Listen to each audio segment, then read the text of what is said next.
guys, thank you so much for joining me on this exciting episode of Agribusiness Weekend. Today is gonna be different, I promise you that. So if you haven't subscribed to our YouTube channel yet, by this time you are doing the wrong thing, and it means you are not getting all the opportunities that are available in the agri space that Agribusiness Weekend is bringing to you. Kindly do well to follow us on all our social media platforms and subscribe to our YouTube channel so you will be notified whenever anything pops up on our Agribusiness Weekend platform. Welcome to the show. I'm Joy Labara.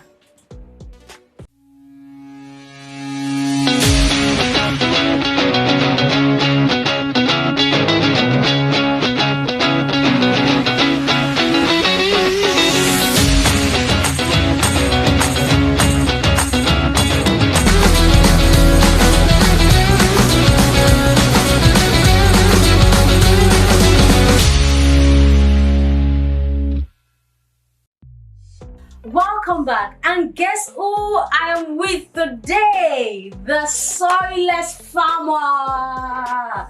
Thank you so much, Samson Ogbole. This is should I say you are the first soilless farmer in Nigeria?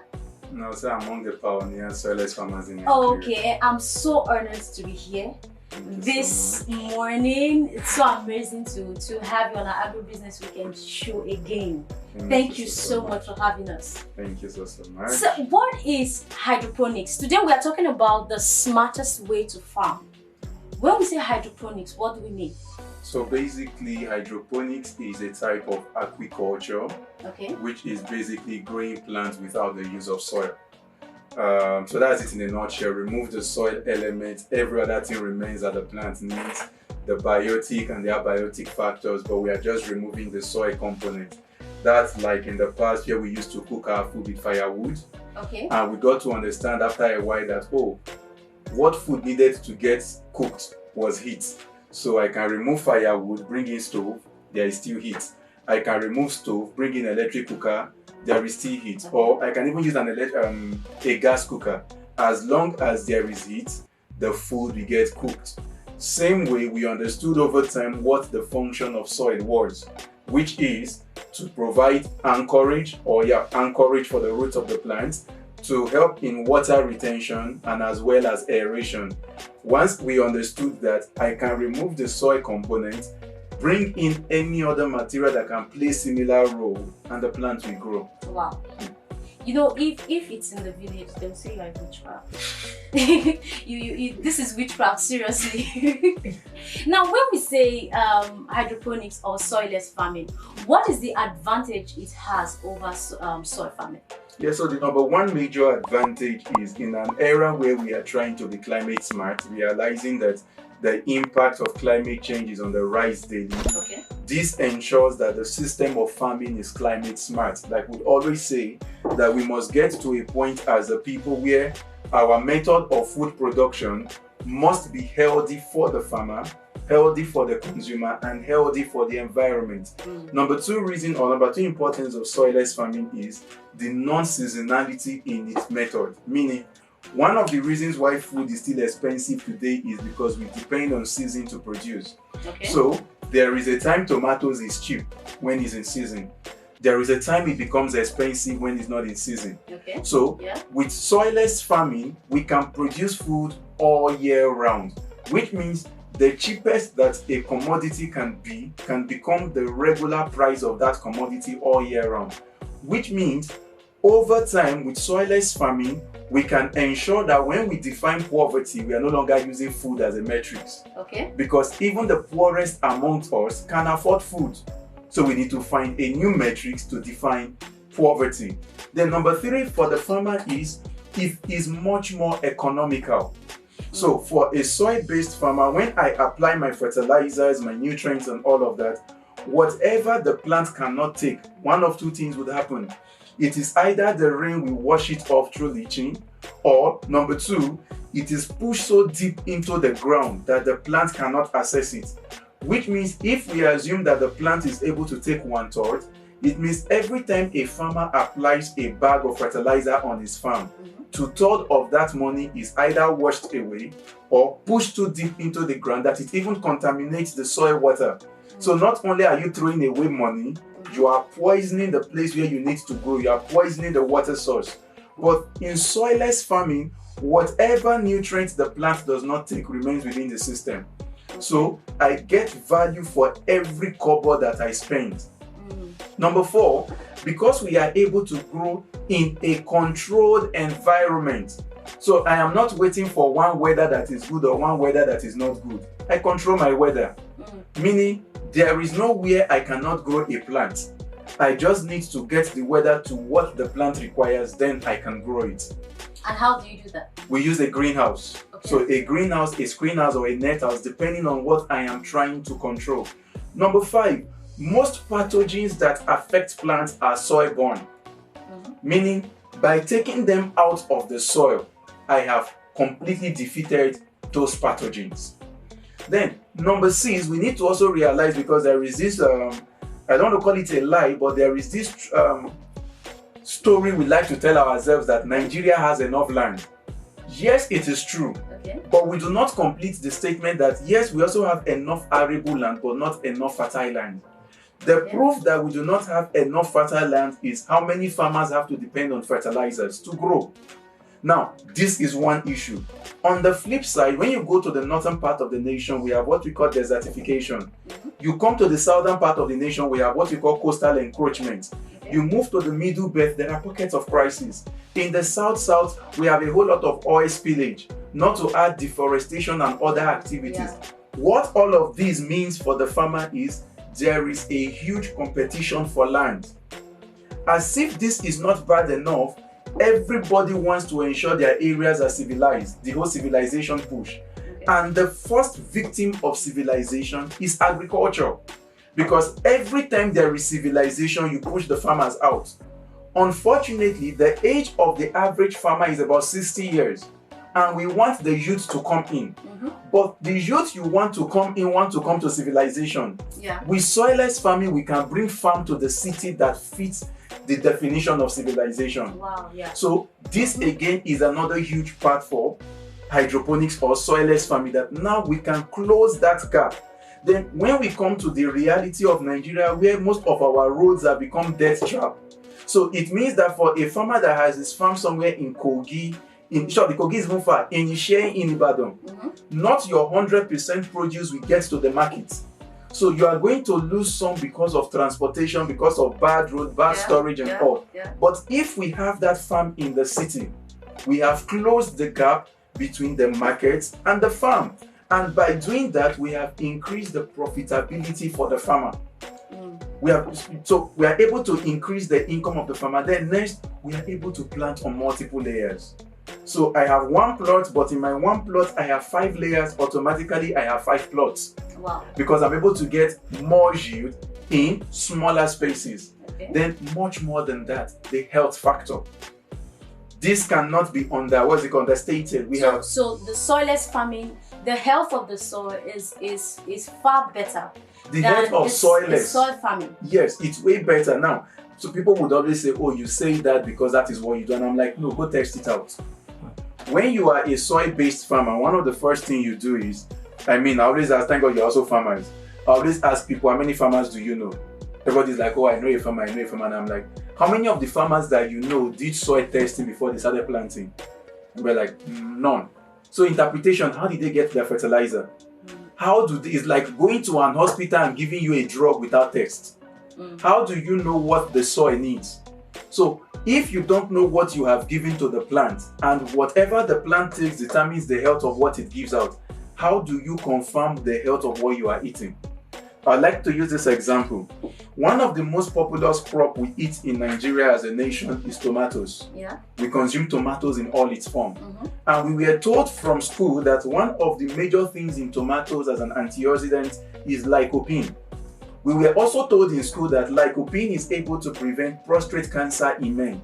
And my question is, considering we eat so much tomatoes as Nigerians, why is there an increase in prostate cancer amongst men?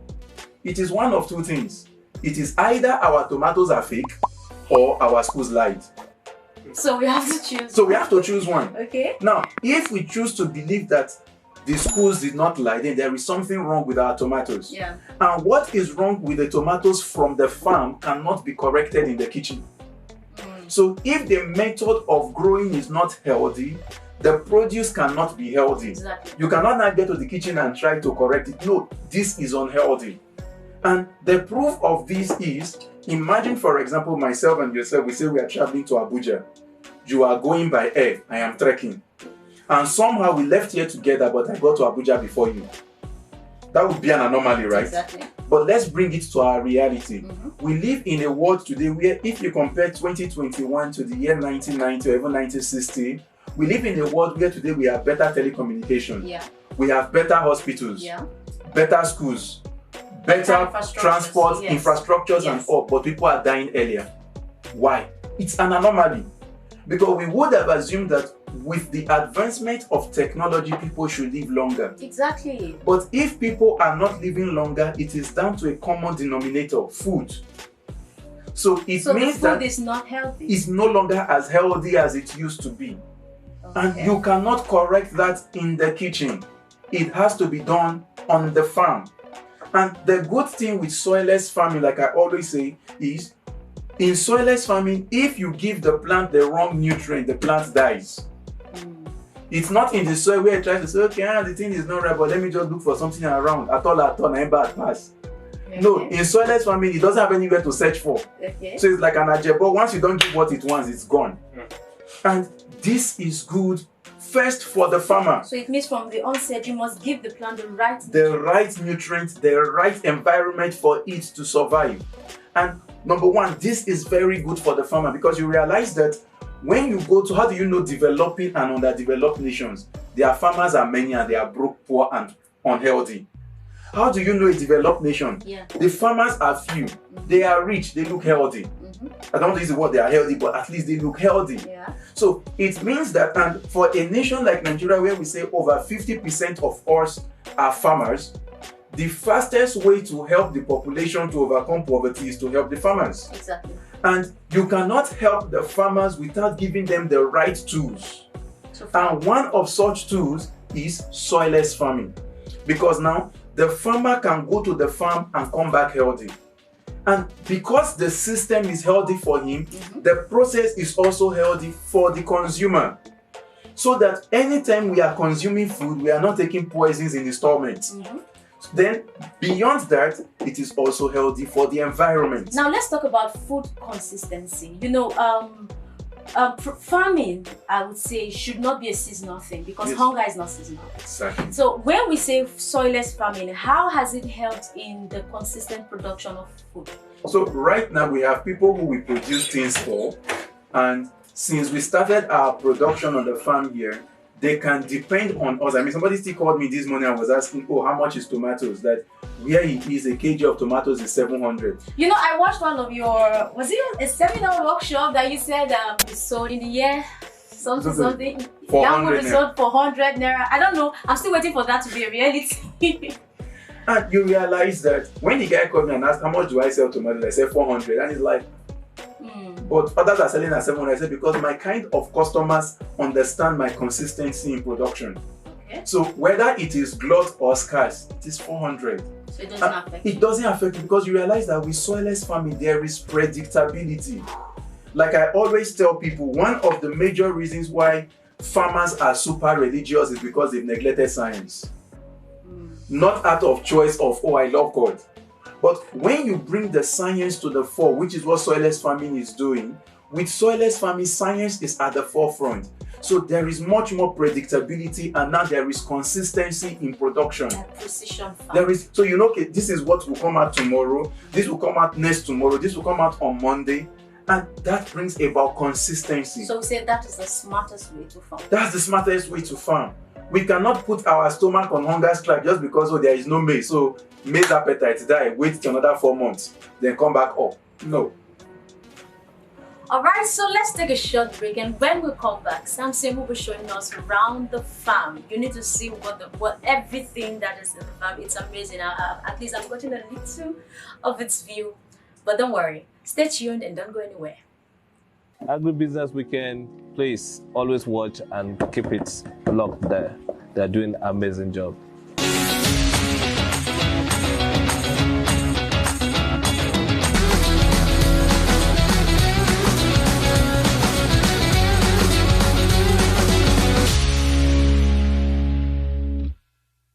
Alright, so welcome back guys, still on Agribusiness Weekend, and thank you for staying tuned. So right now, we're still with Samson, the team lead for Soilless Farm Lab, and he's taking us around the greenhouses. As you can see, this is a tomato greenhouse, and I'm having a nice time. You know, food cannot just be seasonal because, like they say, hunger is not seasonal. Let's move on. Join me. I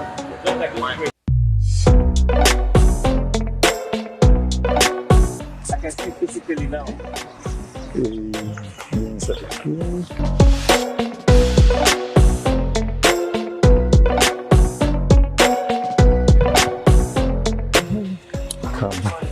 Morning.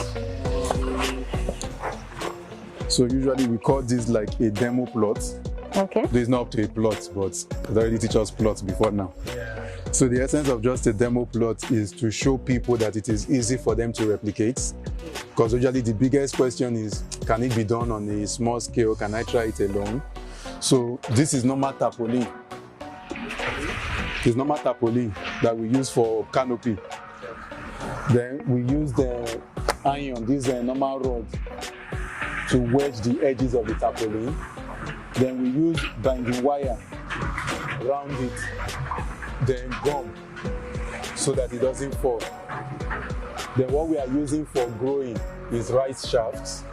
No soil? Not soil, no, and coconut. Touch it. It's not soil. Okay. Rice shafts. So the back of rice and the shaft of coconut that people would have thrown away normally is what we are using to grow. Wow. And in this space, we have different things growing. This is beetroot. This is basil. And basil is very good for spices. Yes. This is coily kale. This one. This is coily kale. Black kale. Let me give my oga. This is stevia. Just take one leaf and taste. Taste? Yes. Stevia. Amazing. Now, very sweet. Really? Taste. Very sweet. Okay. Yes. Okay. Very sweet. Okay. Yeah, it is. Amazing. Oh yeah, very sweet.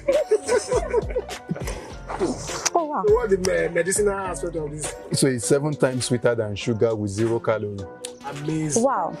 So 0 calories. So you can, for people that like sugar, but you can't take sugary things, either diabetics or personal decision, you go with stevia. No, this is nice. Then What is This is sugar be extracted. Yes, it can. So you go to some places, you will see stevia inside like granules. So what they've done is they've grinded, extracted it out. Because the leaf, when you are done eating it, you feel a bitter taste at the end. Yes. So in Like the I'm feeling it extraction, right now. they remove that bitter taste. Can't remember, there's a name they call it in the lab. Now they give you that sugar. At the end of eating moringa. Moringa, this is Got that bitter. So this is cucumber. So you see it already fruiting. Wow. So that's cucumber. Wow. This is mint.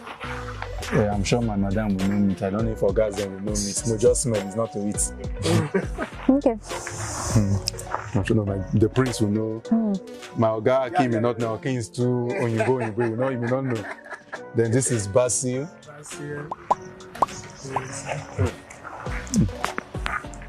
You know basil. Yeah. Smell. Yes, the smell. So this is basil. Then what else do we have here? We have orange flesh sweet potato here.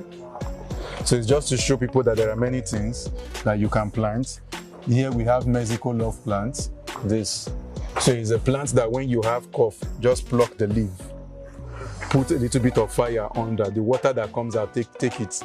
The cough will go. Really? Yes. Wow. So that's Mexico love plant. Then the beauty about the plant is when they leave, so another name people call it in Nigeria, Nigerians call it resurrection plant. Because when the leaf of the plant falls on the ground, it has nodes on the leaf. It will turn back to a complete plant. Oh, wow. So you plant it by just dropping the leaf anywhere you want it to grow. No wonder it's a resurrection plant. That's why they call it the resurrection plant. Wow. Then what else? Then of course those small things at the end, those are carrots. Okay. Those tiny things. Wow. So this is multiple small. Multiple, yes. So something small. Then this is bok choy. It's a vegetable, still growing. This is purple cabbage. So this is just a demonstration plot that shows different things. Okay. Okay, but you have greenhouses where you have this, yes. But this is just demonstration. So like here now, everything we have here is lettuce. So we've planted from here to here, to this point. So what we do is when we go to another greenhouse, you see those that are more matured. Okay. Because what we are trying to do gradually, we got a new client and we must supply them every week. Wow. So as something is going out, something is coming in. But as their volume increases, we will take the next line until the last. So what stage would you say this is? But this is not yet ready. In another 2 weeks, they will be big enough to go out. Then we replace. So this is rice shaft. Yes, the same thing. Coconut. It's not soy. Why do people are producing this? So the rice husk will just go to a milling place where they do rice milling and pack the shaft and pay. Okay, not pack, because pack sounds like they give us for free. Yes. Before it used to be free, but now they sell it. Wow. So we buy. Then the coconut coil, we have some guy that pack them from Badagry and help us process, clean it up, and we buy. Wow. So with that, we are able to not just produce, but also create income now for people. So before now, if you go to like a rice milling place, what they do with all of this rice core is to burn it. Because they say like it's dustbin. Yeah. But with people like us, now if you go to the one close to us at Wasimi, they don't even have on ground anymore. Because as we train a whole lot of students, most students around here, they would want to buy where we buy things. So people now, even if we need, we also now have to book ahead. Yeah. And so we need also quantity at also time. And now they sell it, but before we were buying a bag at some point at 500, now it's 1,000 naira. Wow, a bag of rice. A bag of shaft, a bag of dustbin. So that waste has become something that's become gold. Yes. So how do you water the plants? So the watering of the plant, is it on? I don't think so. I switched it off. So these are where the water comes out from here. Okay. So once the water goes in, there are holes at the bottom of the bucket. Okay. So like that, they water every other level. Oh. So we just need to water the first two, and that waters every other level. Which is every part. Wow. And they just turn it on from the tank. I'll show us the tank. And once that is on, everything is watered. Well done, Samson. Great work you're doing here. Let's check other farms. So here, this is just a small system. So we know there are people that want to grow plants in their houses. So we are trying to work on modular systems people can use at home. Okay. A modular system. So the water is opened 24/7. However, inside here, we have put in some mini regulators. So we have some mini regulators inside here. Okay. So with this regulator, although this water here is open, it doesn't flow continuously. Okay. So once these are getting dry, the regulator opens on its own for water to re-enter. So we are trying to work on, so I'm using the word trying to because it's still a process. We want to see if we can come up with something that people in their houses can grow something, even if they are not at home. Yeah. Then for those that are super busy, what we intend to do over time is put a valve here like the type we have inside the WC toilet. So you just open your water to your toilet. So once the water is low, the water refills automatically. Then this takes care of itself. This is just normal tarpaulin. Wow. Normal tarpaulin. Wow. They build this. Yes. Wow. So not because if I say I built it, it look like I did it. No, we look for all these. Guys, this is real science. We use all these local Real people science. that do fish pond. They know how to do all these things. Wow. Because they build tarpaulin fish pond. So Okay. Let's check other check greenhouses. others.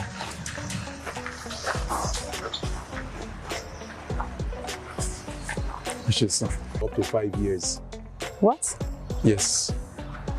So once you start harvesting, 5 years, you are still there harvesting from them. Continuously. So this is the last set of work and learn helped us to do from here to the end. So we made them set it up and up. So it just germinates, Then we transplanted. So this is also the same soilless. It's still the same method. Same method you use. Yes. Same rice shaft and coconuts. So yeah. So again, this is still lettuce. Different types of lettuce. So these are Lola Rosa. So different markets have different Lola Rosas they like. There are those that like the deep red, those that like the light red. Like I tell people, lettuce is easy to grow, but it's the craziest crop to grow when it comes to commercially because different people want different things. Oh, I see. So we'll tell you like, no, I don't want it that deep red. Some will tell us, no, we just want it when it's coming out, harvest and bring. Some will say, no, we want that thick stem. So it's not the market. So you notice that these ones, this is more of iceberg. See, they are curvy. Yes. And when you call form a head. So basically, all these now in terms of marketing strategies for like B2B. Yes, B2B strictly. B2B. I'm not selling to. So the few, what is it called, B2C that we do are people that maybe they are super close, that you can't say no to. Okay. But if not, yeah. It's more of B2B. Because that's the only way you can properly commercialize it. Demand and supply. It's more of B2B. They already have their own market, so we just produce and give you. Okay. So they will all grow to fill up this place. So we buy seeds and we import our seeds.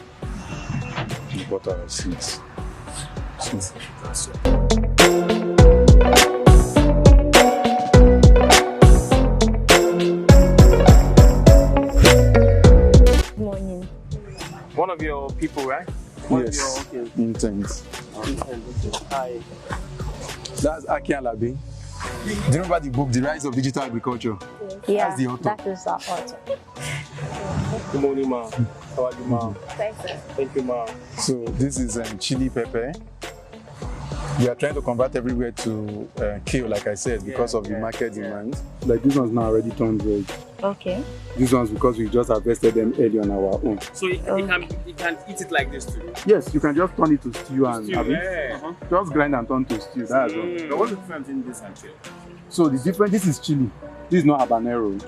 Habanero are the ones that look like rodo. But there are two types. There is the Scotch bonnet. Small one, right? That's exactly. the one. Then there is the habanero. The habanero is pepperier Really? than No, Scotch bonnet. Prepria. I just learned No, much more peppery. They crawl. You can see them crawling. And the bad thing with mint is, if you don't harvest them on time, they start dying. Okay. So all these ones that are dying because we didn't harvest them on time. But once you harvest, they pick back and start regrowing. So would you say this one is due for harvest? No, not yet. We'll still give them another like a month-ish. Once they are many, we cut off everything, put in our dryer. We'll show you the dryer, put in the dryer. Then once we dry, turn to powder and sell. In form of So that one, so I can so this one now means that there was too much water. So when tomatoes split like this, you can see, if you touch, you see it's still hard. You see the tomato itself is still hard, but too much water will make it split. Of calcium at some point. So like human beings. just like human beings. So we can just look at it and see. You can see the tomatoes everywhere. You can see the tomatoes everywhere. As it looks now, your people will not start plucking it. What is right? Exactly. So you just come pluck. So you can see so many tomatoes standing and hanging. Then, please let me pluck any of the ripe ones that way. Anyone. They are tiny. So these are cherry tomatoes. Looking at the difference. Cherry tomatoes. I have to start with my header. Yes. They can still turn very red. Let me pluck any other small one that is ripe. Even the tinier ones, it can be tiny. You can taste it. No, I want you to taste. That's what I'm bringing. How does it taste, sir? What is soilless? It's soilless. So you can see there is no water, nothing. I'm sorry, there is no substrate, nothing. This is pure water. What kind of, how is this different from? So here the nutrient is inside water. There the nutrient is inside the substrate like rice hull or cocoa coir. So this thing will grow To maturity here. here. Yes. So to maturity here. I like it. So she's doing it step by step. She just planted all these ones, I think, yesterday or so. But she has gotten customers. No, she has sold all her first set out. So it was because she had 2 days out of school because she came on Monday and Tuesday. She has planted now. She will be coming again July ending. To check up. To just check. So you mean with this, she don't need to do any other thing. She just leave it like this. The nutrient is inside here. So the only way this nutrient will go out is that the plant does evaporation, transpiration. Minus that, nothing should happen to the nutrient. But apart from the water. No, there is nutrient inside the water. Yes. That's what I want to show. So I'll be giving you these 2. Keep them at home and see. Thank you. So this can stay for how? This one that is not injured, this one that has no injury, can stay in your house for up to a month. Try it. Just don't keep it inside fridge. Fridge reduces the shelf life of your produce. Just drop it on the shelf and be looking at it. This one will not last that long because there is already an injury. It's great.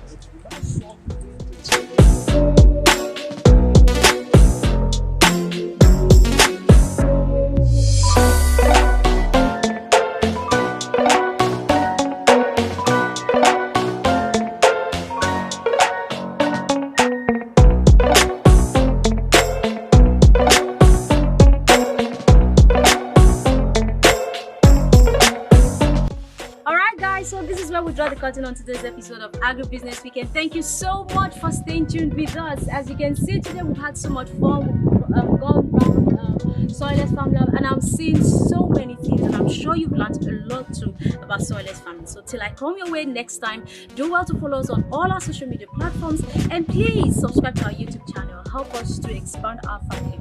I'm Joella Barani. Bye for now.